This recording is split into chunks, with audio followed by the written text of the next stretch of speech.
Radio Publique Africaine.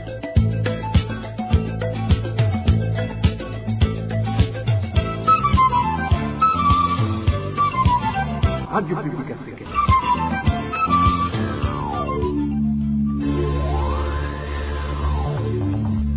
Ni umwanya w'amakuru mu Kirundi. Mukaba muyashyikirizwa na Onezime Dushimagize. Turi ku munsi wa gatandatu igenekerezo rya 27/0 umwaka wa 2024 kaze mukurikiye amakuru twabategurira gizwe n'ingingo nkuru zikurikira.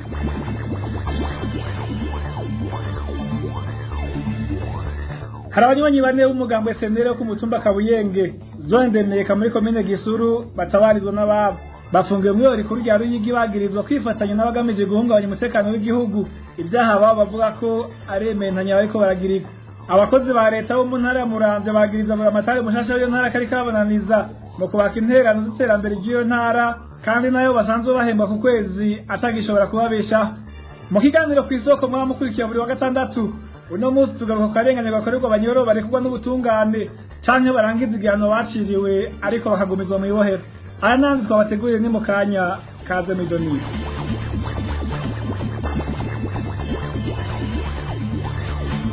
Nari nabwiye mu ncamake no makuru hari abanywanyi bane b'umugambo SNL bava ku mutumba Kabuyenge zone ndemeka bafungiwe mu ibaro rikuru rya Ruyigi. Mugabo abanywanyi b'umugambo SNL bari basanzwe bafitaniye amatati n'imbonerakure zo kuri uwo mutumba ubu bafunzwe bagirizwa kwifatanya n'abashaka guhungabanya umutekano w'igihugu. Imiryango yabo n'abanywanyi b'umugambo SNL aho mu Ruyigi basaba ko borekugwa kuko bariko barenganywa. Ni nko twateguriwe na Eric Niyonzima.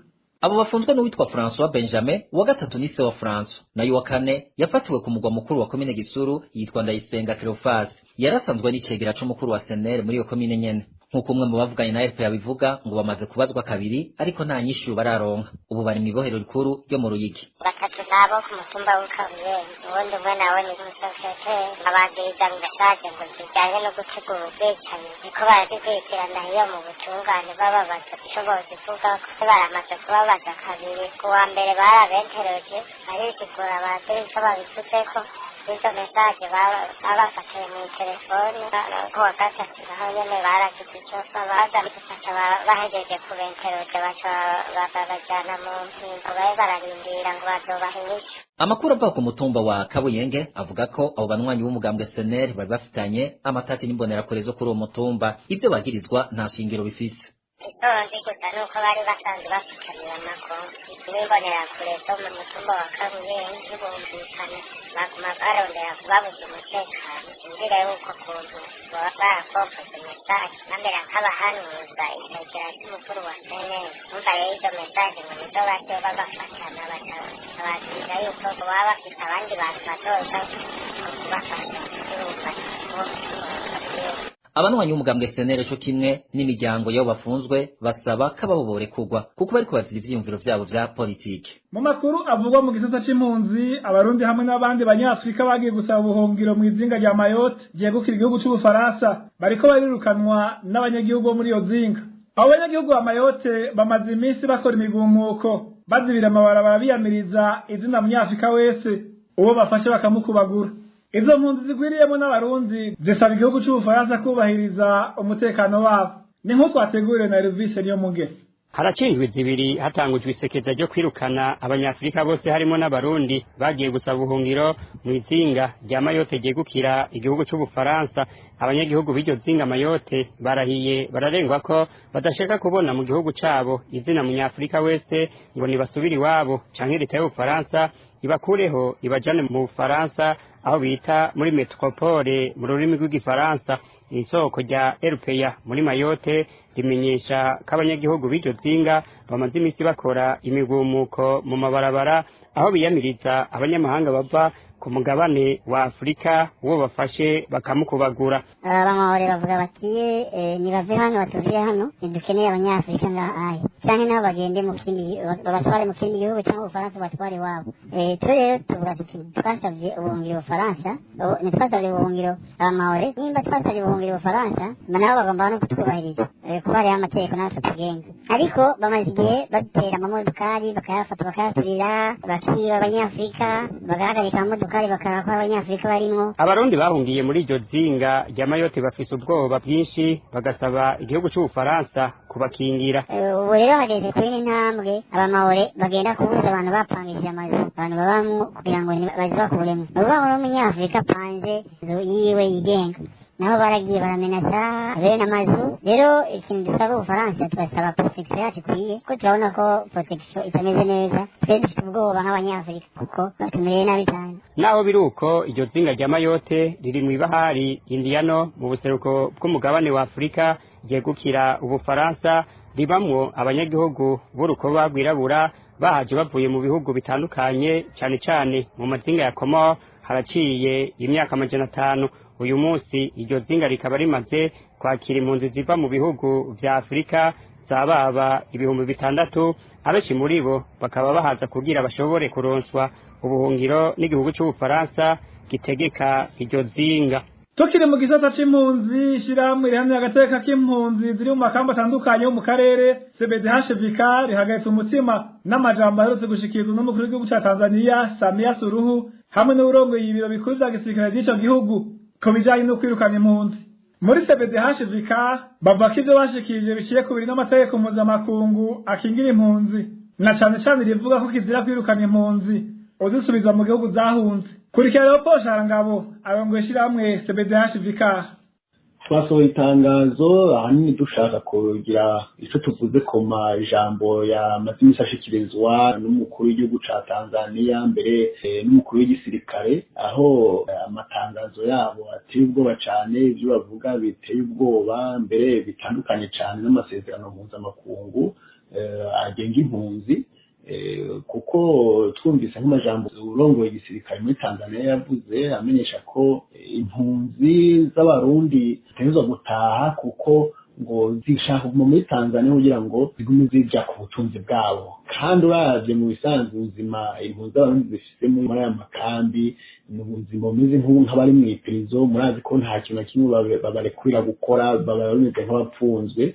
Umukuru w'igihugu nawe ca Tanzania nawe akavuga ko agiye guhamagara leta y'Uburundi kugira ngo bavugane barabe uburyo impunzi z'abarundi zishobora gutaha.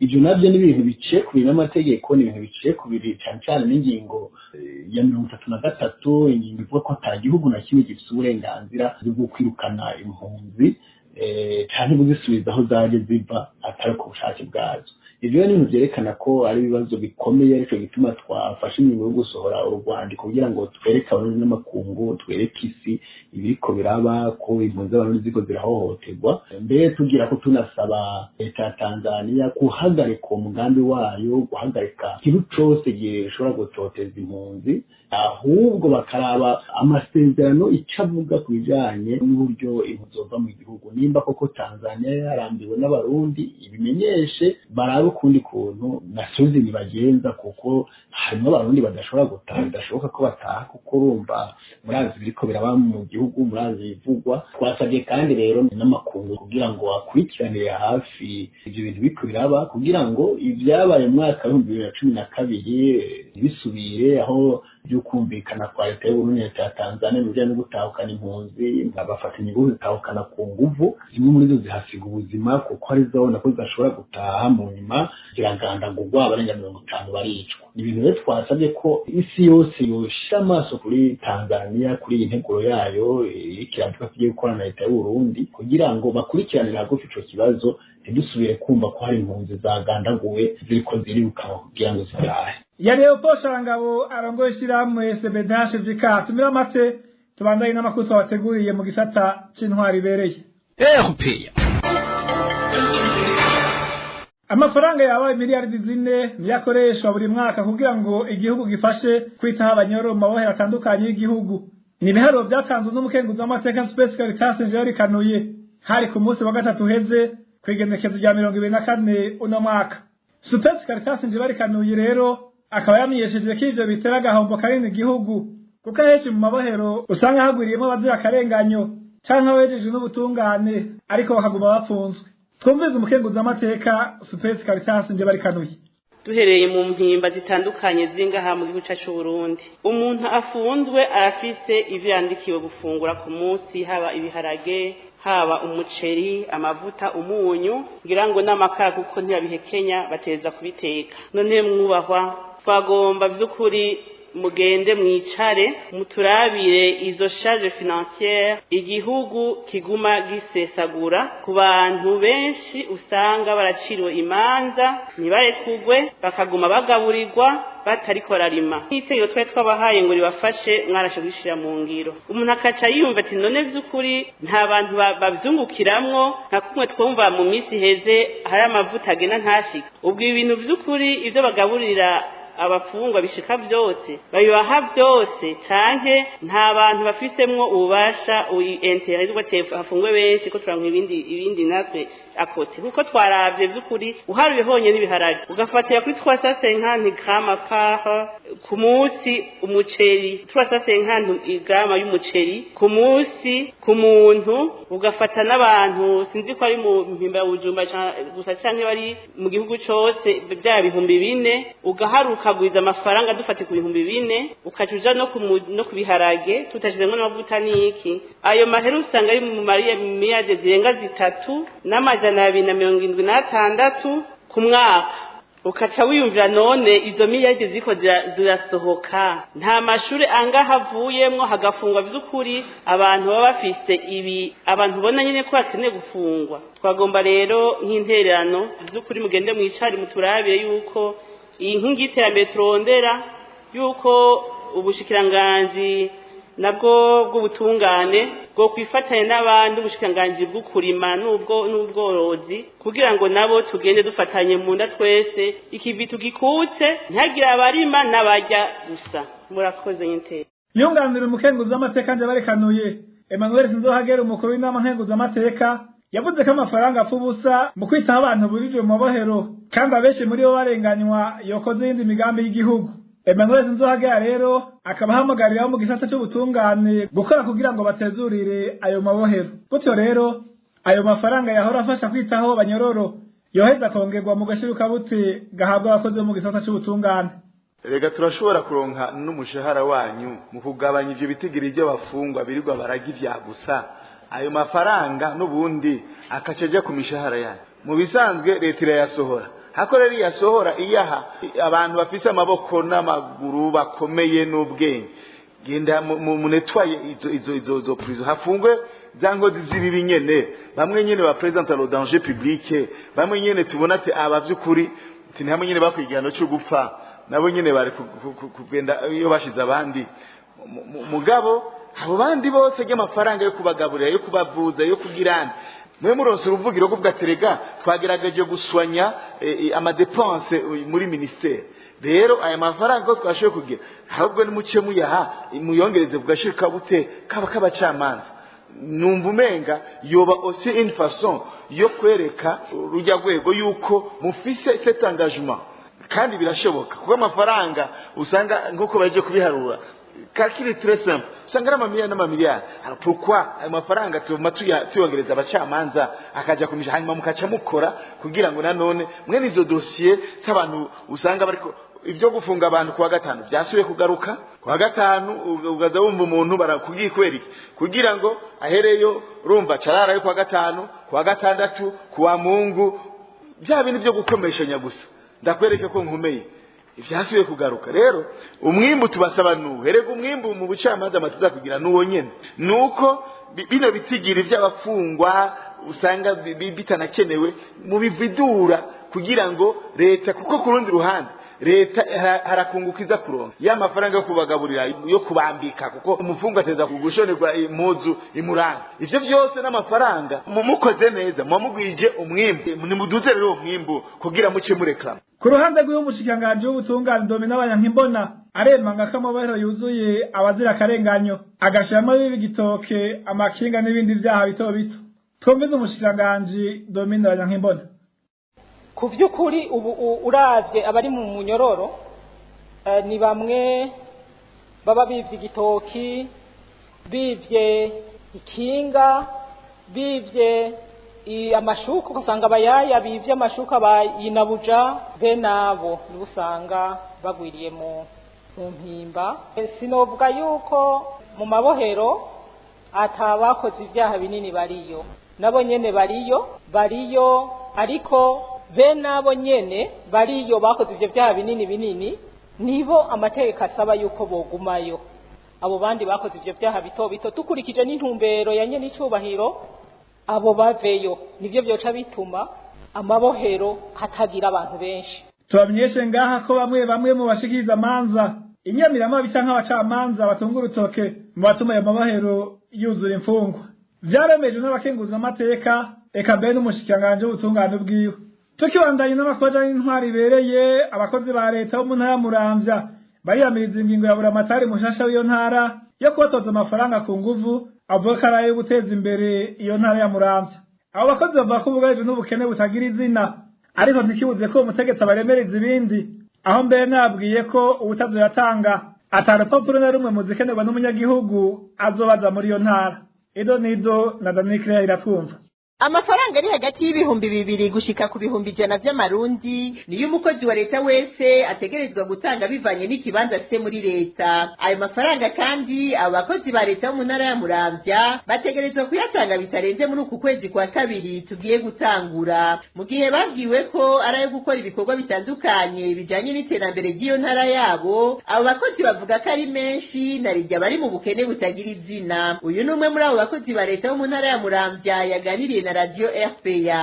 Umukozi wa leta wese ategerezwa gutanga amafaranga 200 atarenze mu kwezi kwa kabiri, kandi ategerezwa gutanga amafaranga yo guterera kugira stade yuzure. Kuvyerekeye mu gisata c'indero, umuyobozi wa lise ngo azotanga amafaranga 100, umuyobozi wa lise kominare ngo atange amafaranga 30, abaprese 20, abarimu bafise impamyabushobozi ya kaminuza 10,000, abarimu bato 5,000. Ibyo byose bikaza byuhira ingorane twibereyemo by'impeshi, nabyo bikaba bitwara uburyo bwinshi.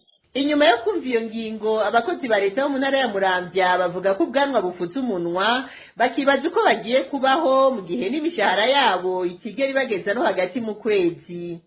Abakozi ba leta batari bake twaraguye mu kajembegete twumvise ibintu by'amafaranga baje kutubwira, turi mu bukene butagira izina. Ubu uyu mukozi wa leta ntagishobora gushika mu kwezi, ariko akoresha amahera ahembwa, mbere narokenza ntihashika. Mukaja wumva bavuze ngo amafaranga 200 ya ambulanse, umukozi wa leta uwo ari we wese ayicara ari 1,000, kandi nta mukozi wa leta yayatanga. Kigira kabiri, kubaka stade y'Umuramvya kuyiheraheza. Mu mwiheburo udasanzwe, abakozi basaba ko iyo ngingo yo kubatoza ayo mafaranga yohagarikwa, kuko badatahura ingene boteza imbere intara yabo mu gihe nabo ubwabo ataho barishikana. Uruganda rwa RPA twagerageje kurondera buramatari w'intara ya Muramvya kugira agire ico asiguye kuri iyo ngingo y'agahotoro yafatiye abarongoye, ariko turamukena. Arakoze Danikre iratwumva. Ingingo yo kwegurira ibibanza amasoko ya leta abari bapanze nayo bene byo bagatahuko yafashe n'umukuru w'igihugu Evariste Ndayishimiye mu ntango z'ukwezi kwa Myandagaro umwaka wa 2023, iriki yateza indyane hagati y'iyo migwi ibiri. Ni nyuma y'igisagara ca Bujumbura gisore yindi ngingo isubiza ivyo bibanza mu minwe ya bene byo by'ukuri. Inkuru tubaza Erode Divermesha. Kwigenekerezo rya mbere mu kakaro umwaka w'2023 abadandaza bo mu isoko ya Ruvumera no mu yandi masoko ya leta barahagaritse ibikorwa. Aha bavuga ko bwari bwo buryo bwonyene bwo kwereka leta kwiduzwa gikori ryari rivuye ku 14 rikaja ku 350 ku bibanza byo hasi, no kuva ku 110 rikaja ku 600 ku bibanza byubatse buri kwezi, rije gutuma bahomba. Ibi umukuru w'igihugu akaba atavyakiriye neza, kuko inyuma y'iryo hagarikwa ry'akazi yabona ba nyine ibibanza ko bajya amahera y'ubusa, leta igahomba n'abapanze ibibanza bagahomba. N'agashavu kenshi kwigenekerezo rya kabiri Myandagaro umwaka wa 2023 Evariste Ndayishimiye umukuru w'igihugu yaciye ategeka ko abapanze ibibanza bose bibegukiye. Nimwumvire umuntu kugenda ibibanza byo mu isoko sumudangaza agenda agafata ikibanza arabafasha bingahe, arafasha ibibanza kuko bifitiye uburenganzira kubifata, agaca agenda ivyo bibanza agaca abikotesha ku mudandaza. Urumva uwo mudandaza nuva atanga amakori habiri, atanga ikori ryo kuja mu kiyaya cy'igihugu, akongera agacarondera ikori naho aha wawundi naho. Murumva yuko ari ngorane, ivyo bintu bishobora kubandanya. Umudandaza wese ahantu acururiza ubu habaye iwe, ubu namenye ko iryo kibanza ari rwiwe bace bamwandika na karangamuntu yiwe bamenye yuko ari we afitanye imigenderanire n'uburongozi bw'igihugu. Umukuru w'igihugu Varisito Ndayishimiye akaba yanadomye ko urutoke abo bene ibibanza mu kuvuga ko batuma urudandazwa rutagenda neza. Umuntu w'indongozi nzosanga arimwe mu bibanza mu masoko abarabimenye bunyene nta kigongwe kihari kuko nawe yagiye atera umudugararo mu gihugu. Niyo aba yumva ko afite ingufu zo gutebagaza igihugu bunyene nazi abajeje intwaro ndazi ko mutabikora mwene ndababwira bati tanteri mwese igitwa mutabikora nuko bagegene bahiturire mwebwe abajeje intwaro nabo bari muri babandi niba bacarabandi ubunyene niba bimpereze. Inyuma y'amezi 6 atanze iryo tegeko, iyo ngingo ikaba yejeje gufutwa n'ibiro by'umukuru w'igisagara ca Bujumbura aho mwikete ryo kuri uyu wa 24/0/2024 umuguje cyo gutunganya intonde z'abadandaza bo mu masoko yo mu gisagara ca Bujumbura wategetse abahawe ibibanza n'umukuru w'igihugu ko boba babivuyemo gushika kwigenekerezo ya 31/0/2024 bikajamwa abifitiye impapuro ari nabo bari bavyatswe. Aha ni mu gihe naho ibibanza babisubijwemo araheze hafi amezi 6 ababirimwo batabariha. Bamwe n'abandi bakibaza nyimba ingingo y'umukuru w'igihugu itarije guteranya abantu aho kubatunganiriza. Ni nkuru tuzogaruka ko mu makuru yacu yo hanyuma. Arakoze Eloge Diveremesha. Ishirahamwe ryishinze kurwanya ibiture n'isesagwa ry'amatungo ya leta Oricom ntitaho igituma takuri kuraje habona kubijanye n'icyatumye isoko nkuru ya Bujumburisha. Byavuze kuri uwa gatanu mu kiganiro umuvugizi w'iryo shirahamwe yahaye abanditsi n'abamenyesha makuru mu gihe kuri uwa gatandatu imyaka 11 irumanye iryo soko rikuru rya Bujumbura rihiye rigatokombera. Nduwimana Jean amenyesha ko batangazwa nuko leta itakuye isomo kuva iyo soko nkuru ya Bujumbura ihiye kugira ngo ikingire yandi masoko yabandanije gusha. Atabutungane kuva mu gacerere bugakora amatohoza. Ishirahamwe rero rikomeye kandi riratangazwa ko iturirwa ry'irya soko ritasize inyigisho ku barundi cyane cyane kuri leta kuko nta ngingo n'imwe leta irafata kugira ngo ikingire ayandi masoko asanzwe ahari kandi yongere ikingire iby'ibitandazwa. Leta kandi nta mugambi nta politiki ikomeye tubona yo guhimiriza abadandaza bose mu Burundi kwinjira muri ajya mashirahamwe aje kurinda impanuka zo bitare societe d'assurance kugira ngo ntihagire akandi kaga gasubira gushikira abadandaza n'ibidandazo byabo mu gihugu cy'u Burundi. Lorikome yama inyotejwe no kumenya ivyerekeye ikibazo cy'ubutungane cyane cyane mu gushira habona ibintu byatumye irya soko nkuru ya Bujumbura n'ayandi masoko yahiye.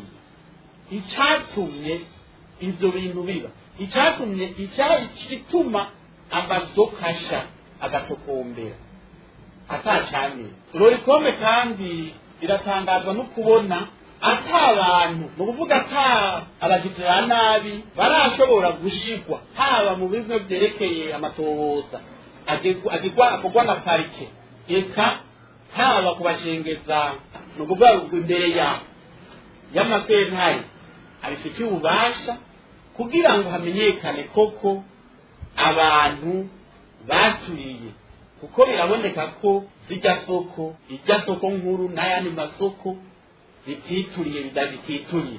Rero mu gihe cyose ubutungane butazoba burakora icyo bujejwe kugira ngo butange umuco kuvyerekeye iturirwa ry'irya soko nkuru n'ayandi masoko, abarundi bazokwama atacizere bafitiye ubutegetsi kandi nta n'icizere bazogirira ubutungane bw'Uburundi.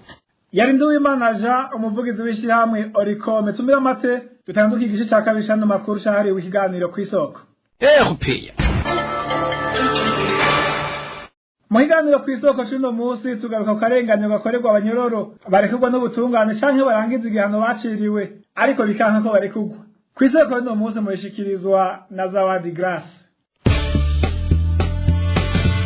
Ku isoko ni ikiganiro mushikirizwa ku minsi yose ya gatandatu mukagitegurirwa n'urunani rw'amaradiyo Radio Inzamba agateka kawe, Radio RPA ijwi ry'abanyagihugu na Radio Television Renaissance. Hari abanyororo benshi barekuwe n'ubutungane, abandi bahejeje ikiringo cyo gufungwa baciriwe n'ubutungane, ariko n'ubu bakivundiye mu mabohero yo hirya no hino mu gihugu. Tubisanga mu cegeranyo cyo muri kuno kwezi kwa Nzero umwaka w'2024 cishira hamwe rukirisu giyemeje kugwanya ingeso yo guhohotera ikiremwa muntu mu Burundi akata. Ako karenganyo abo banyororo barimwo karazwi n'abakenguza amateka n'umushikiranganje w'ubutungane Domine Banyankimbona. None ninde yotabara abo banyororo mu gihe ubutungane bwananiwe? Ibi nivyo tugira tuganire ko muri kino kiganiro kw'isoko cyo kuri uwa 2020 umwaka wa 2024. Bisoko mugishikirizwa na jewe Zawadi Grace Kaze. Abashikiriza manza nibo bankira abanyororo barekuwe n'ubutungane canke bahejeje iminyororo gusohoka ibohero. Uko niko umugwi w'amaho mu nama nkenguza amateka ujejwe ubutungane wabisanze hirya no hino mu mabohero wagendeye. Umukenguza amateka Benoit Nzigiyimana yabibwiye umushikiranganje w'ubutungane kuri uwa gatatu igenekerezo rya 2024. Domine Banyankimbona yariko yishura ibibazo by'abakenguza amateka. Mu bisanzwe twebwe mu madesante umugwi w'amaho muri tujeje harimo iby'ubutungane wagize ahantu henshi habaho. Twasanze abantu benshi bafunze gituma benshi bagumayo kandi barahejeje umunyororo birashobora kuva ku baprokirere bonyene, tugasanga ubucamanza bwarabahaye ubwo burenganzira bwo gusohoka, ariko abaprokirere bonyene bakanga ko basohoka. Kandi turabizi inshuro nyinshi kandi ahantu henshi twagendeye, ntitwirirwe turabesha naho iyo procedure bariko baragira ngo yo kuja kuraba abarerose ubwo burenganzira biriko bigirwa na babandi nyene babagumije mu busho. Twarabonye henshi mu maprizo umuntu yararekuwe inshuro zitatu yarunguruje. Ego ariko aradusigura yuko ari uwo byoca bigorana mu kibana, ariko sivyo. Hari ukuntu nyene tuvugisha ukuri abaprokirere bimereye bonyene arahira ko uwo muntu arekugwa, kandi turafise amaka menshi. Aha roje nagomba nce mvuga ahubwo mu bisanzwe icokogwa bajya abantu bose barekuwe n'ubutungane biciye mu manza borekugwa n'imbara ry'amande naho yoba kibagumijemo barekugwe bagende gukora bijya bikogwa bari libre nkuko amategeko agira abivuga, kuko nahundi naho bazoguma mu busho ajyamande none bagumye yo bazoyakura. Ahubwo byiza borekugwa bakaja gukora zijya travaux d'intérêt général. Umushikiranganje w'ubutungane ntahakana ko iyo nyifato y'abaprokirere bamwe bibaza ko bafite ububasha bwo gufunga no gufungura. Amenyesha ko igikuru ari uko bamaze kubibona kandi bizohinduka. Vya vyiyumviro vya kera vyaho umuntu abaye prokirere avuga ati ngiye mu bufu nije nisha nkakiza nzofunga nzofungurura, ivyo biriho muri societe y'u Burundi. Igikuru nuko ubwo bube gito bwose turiko turabubona hanyuma tubukorereko habe guhinduka. Ukwivanga k'ubutegetsi mu butungane niko gutuma umuntu apfunzwe ashobora kurekugwa n'ubutungane ariko ntave mwibohero. Kugumushingwa manza Jean-Claude Ntiburumusi ashize igisata c'amategeko mw'ishiramwe Akat Burundi. Asaba umushikiranganje w'ubutungane gufata ingingo yo kurekura abantu bose bapfunzwe bidakurikije amategeko, atabishoboye agapfuma atanga imihoho. Turabona yuko amategeko mu gihugu cy'u Burundi asa nk'umenga nta kibanza kinini afise. Ubutwara umushikiriza manza mu ntara yiwe arica gakiza akagira ivyo ashatse kubera azi yuko atakimukomakoma ari hejuru asa nk'uko ubibona yuko ari hejuru y'amategeko. Ubutwara ibohero akabikora uko nyene.